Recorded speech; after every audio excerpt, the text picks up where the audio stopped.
નમસ્કાર. નકામી વસ્તુઓ અને પ્લાસ્ટિકની વસ્તુ છે તે આપણે ગમે ત્યાં ફેંકી દઈએ છીએ. તમે જાણો છો તેમ કે પ્લાસ્ટિકની વસ્તુનો કોઈ દિવસ નાશ થતો નથી. ટૂંકમાં પ્લાસ્ટિકની વસ્તુ છે તેનો કોઈ દિવસ નાશ ન થવાને કારણે પ્રદૂષણમાં વધારો થાય છે. તો આ જે નકામી પ્લાસ્ટિકની વસ્તુઓ છે અને નકામી વેસ્ટ વસ્તુ છે તેનો ઉપયોગ કરી અને આપણે સરસ મજાનું ડેકોરેશન કરી શકીએ છીએ. તો ચાલો નિહાળીએ. આ તમે જે જોઈ રહ્યા છો તે નકામા ટેપ રોકોલના ખોખા છે અને તે જ ખોખાનો ઉપયોગ કરી અને ડબ્બા બનાવેલા છે. આ ડબ્બાનો ઉપયોગ આપણે ડેકોરેશન માટે અને સ્ટેશનરીની વસ્તુઓ ભરવા માટે કરી શકીએ છીએ. થોડા આગળ જુઓ તો જ્યાં નકામી તમને બોટલો દેખાય છે તે જ નકામી બોટલને સરસ મજાનો કલર કરી અને તેનો ઉપયોગ આપણે પાણીની બોટલ તરીકે અને સ્ટેશનરી તરીકે અને તેના ફ્લાવર તરીકે આપણે તેનો ઉપયોગ કરી શકીએ છીએ. ચાલો આગળ નિહાળીએ.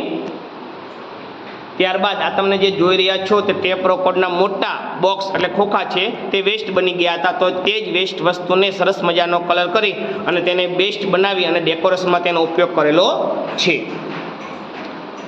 અહીંયા બીજા પણ તમે જોઈ શકો છો તે જ ટેપ રોકોલના મોટા બોક્સ છે તેનો ઉપયોગ કરી અને ડેકોરેશનમાં તેનો ઉપયોગ કરેલો છે.